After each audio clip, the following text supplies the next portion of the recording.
Hi everyone, welcome back to my channel, and this is part 2 on a very controversial topic that I talked about in my last video. So if you're interested in watching and finding out my opinions on how we can make student participation and contribution more equitable, please keep on watching.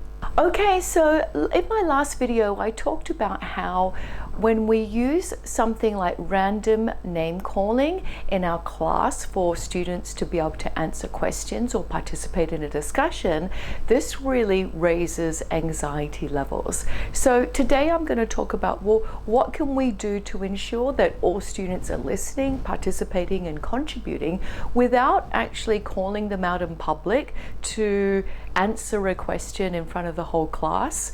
I think we have to think about whether we are trying to develop public speaking skills and raise math anxiety levels then at the same time, or are we trying to provide a secure and a really safe environment for learning so that students will make mistakes, they're listening, they're engaged, and they're excited about learning mathematics. Now, what I'm saying is not wrong or right, it really is my opinion, and I think at the end of the day it's up to us as teachers, using our experience and the relationship and rapport that we build with our students, to decide what are the best pedagogical strategies to support learning. So what I'm sharing with you is really my personal opinion and what really worked in my classroom when I was teaching at school. So here are some of the strategies that I used when I was actually in the classroom. So I use Padlet Wall. I love the Padlet Wall.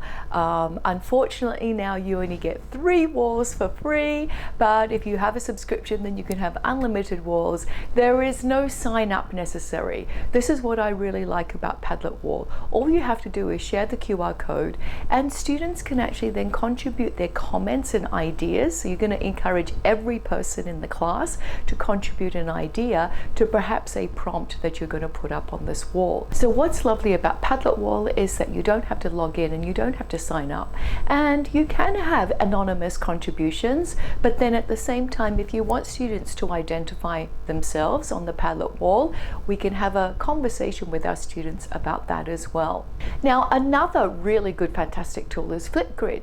So what we found is that a lot of students are a lot more comfortable nowadays. It's a completely different generation.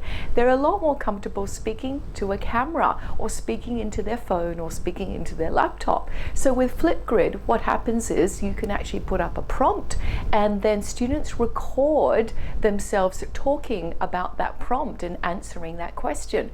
Now students can actually choose not to record their faces and just to record their voices.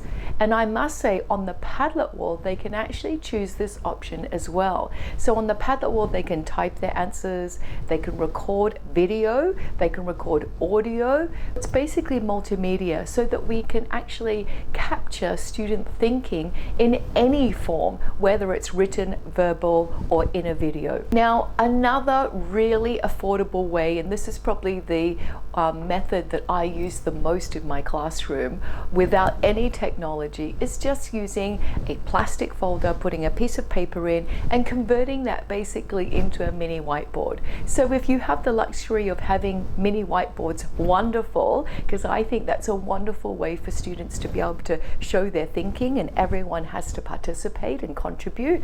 But if you don't have the luxury of buying a whole set of mini whiteboards, we could just use like a plastic folder like this, put a piece of paper in, use whiteboard markers, and then students can actually write all of their thinking here.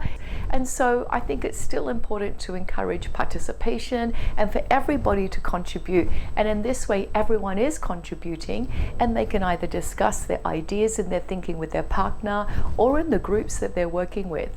So again, thank you so much for watching.